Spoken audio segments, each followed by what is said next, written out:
বাংলা একাডেমির নতুন মহাপরিচালক হলেন লেখক ও অধ্যাপক ডক্টর মোহাম্মদ আজম।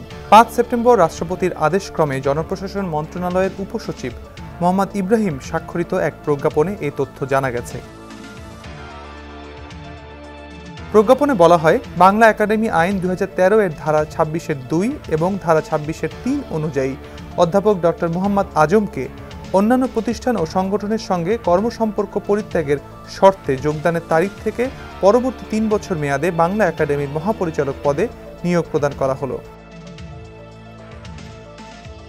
মোহাম্মদ আজমের জন্ম ১৯৭৫ সালের ২৩ আগস্ট নোয়াখালীর হাতিয়ায়। তিনি ঢাকা বিশ্ববিদ্যালয়ের বাংলা বিভাগ থেকে স্নাতক ও স্নাতকোত্তর সম্পন্ন করেছেন। এরপর বাংলা ভাষার উপনিবেশায়ন ও উপনিবেশায়ন নিয়ে গবেষণা করে পিএইচডি ডিগ্রি লাভ করেন। তিনি অধ্যাপক আনিসুজ্জামানের তত্ত্বাবধানে পিএইচডি গবেষণা করেছেন সাহিত্য, নন্দনতত্ত্ব, ইতিহাস, রাজনীতি, সংস্কৃতি অধ্যয়ন ইত্যাদি বিষয়ে।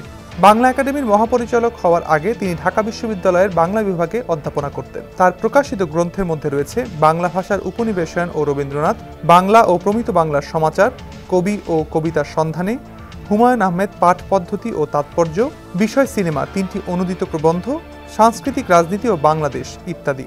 এছাড়া তিনি তত্ত্বতালার সাময়িকী সম্পাদনা করেছেন। তার আগ্রহের বিষয় সাহিত্য, নন্দনতত্ত্ব, ইতিহাস, রাজনীতি ও সংস্কৃতি অধ্যয়ন। এছাড়াও বিশ্বের অনলাইন গবেষণাপত্র পোর্টাল একাডেমিয়া ঘেঁটে দেখা যায় তার প্রকাশিত ৬৫টি গবেষণাপত্র রয়েছে, যার মধ্যে সময় ও রবীন্দ্র সাহিত্যের প্রধান সম্পদ, দৈনিক দেশ রূপান্তর, ওঙ্কার উপন্যাসের ভাবদার্শিক ও সাংস্কৃতিক ভিত্তি, তথ্য, সত্য ও ইতিহাস, ব্যাটারি চালিত রিক্সা, অহিদের সুন্দর মসৃণ পা এবং বাংলাদেশ রাষ্ট্রের মুখ উল্লেখযোগ্য।